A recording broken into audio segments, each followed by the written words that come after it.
பைபிள்ல இருக்கு. அதாவது அவங்க எல்லாரும் சாப்பிட்டுட்டு இருக்கிறாங்க, கடைசி சப்பர், இரவு கடைசி விருந்துங்கிறது ரசூல்லா ஈசா நபியோடது ரொம்ப ஃபேமஸ். த லாஸ்ட் சப்பர் அப்படிம்பாங்க. அந்த கடைசி விருந்துல எல்லா அந்த சஹாபாக்களோட உட்காந்து ஈசா நபி சாப்பிடுவாங்க. சாப்பிட்டுட்டு நைட்டு சாப்பாடுலாம் முடிச்சதுக்கு அப்புறம் அவங்க சொல்லுவாங்க, இன்னைக்கு தான் நீங்க என்னை பார்க்கறது கடைசிம்பாரு. யாரு? ஈசா நபி சொல்லுவார். சொல்லிட்டு என்ன சொல்லி, இன்னைக்கு நைட் நீங்க யாரும் தூங்கக்கூடாது. இந்த பர்னபாஸ்ல இருக்கிற பைபிள்ல வந்து சொல்றாரு, இன்னைக்கு நைட் நீங்க யாரும் தூங்கக்கூடாது அப்படின்னு சொல்லிடுவார். எல்லாரும் முடிச்சிட்டு 12 சீடர்களும் முடிச்சிட்டு இருப்பாங்க. ஈசா நபி மட்டும் உள்ள போய் அல்லாட்ட துவா கேட்டுட்டு இருப்பாங்க.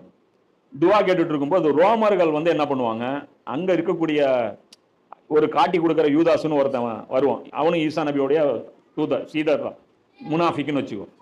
அந்த முனாஃபிக் என்ன பண்ணுவான், வருவான், ஈசா நபியை வந்து இந்த ரூம்ல தான் இருக்காரு, நான் காட்டி கொடுக்குறேன் அப்படின்ட்டு ரோமர்களுக்கு வந்து கூட்டிட்டு வருவான். கூட்டிட்டு வந்து பார்ப்பான். வந்து பார்த்தா இங்க 11 பேரும் 12 பேரும் சஹாபாக்கள் தூங்கிட்டு இருப்பாங்க. உள்ள பார்த்தா ஈசா நபி இருப்பாரு.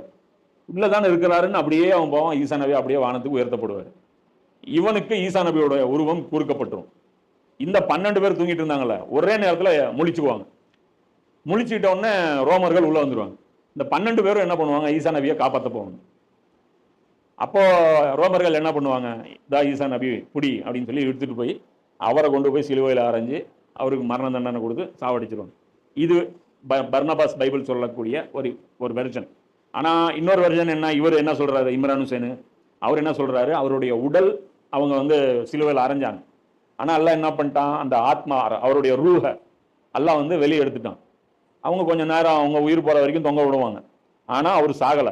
அதுக்கப்புறம் கீழே இறக்கி வச்சாங்க. இறக்கி வைக்கும் போது அல்லாஹ் என்ன பண்ணான், அந்த ரூஹை கொடுத்துட்டான். அதுக்கப்புறம் அவர் வானத்துக்கு உயர்த்தப்பட்டாருன்னு இருக்கு. ஆனா பைபிள்ல என்ன இருக்குன்னு பாத்தீங்கன்னா, அவரை கொண்டு போய் ஒரு கல்லறையில் நாங்க வச்சோம். 3 நாள் கழிச்சு வந்து பார்த்தா கல்லறை திறந்து இருந்துச்சு, எங்க போனாருன்னு தெரியல அப்படிங்கிற ஒரு விஷயம் சொல்றேன். இதெல்லாம் வந்து ஈசா நபியுடைய மரணத்தை பற்றிய செய்திகள்.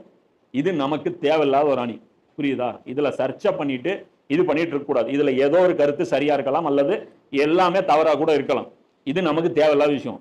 இதுலதான் போட்டு இம்ரான் ஹுசைனை போட்டு அவர் குரானை மறுக்கிறார், அவர் இதை பண்றாரு அதை பண்றாரு. இப்ப நான் கேட்கிறேன், ஈசா நபி என்ன ஆயிருந்தா உனக்கு என்ன?